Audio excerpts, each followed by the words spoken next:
Torej, kremen je eden najbolj pogostejših mineralov, sploh v zbirkah, saj na nek način predstavlja simbol za kristale in ga vsi tudi najbolj občudujejo.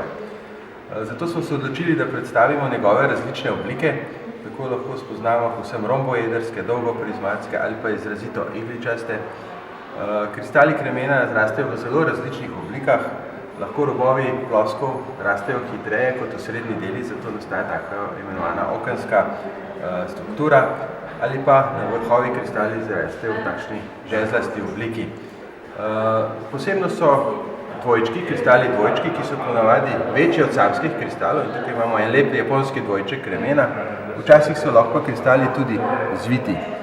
No, da se obiskovalci poučijo o kristalnih ploskvah, smo izbrali posebne oblike kristalov in jih ponazorili tudi z kristalnimi liki, tako da se spoznajo, katere ploskve so značilne za ta kremen.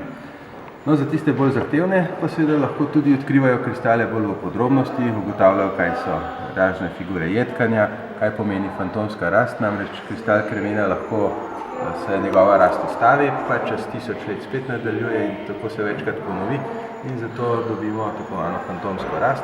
Ali pa nitasti kremen, ki ima na sredini kristala belo nit, ki je pa polna tekočinskih vključkov, ki nastanejo tako, da se, ko se kamen, kristal kremena strese, bodisi zaradi potresa, razpoka in te dele seveda zapolni tekoča faza, ki se seveda spremeni v tekočinski vključek in zato na koncu dobimo takšno nit.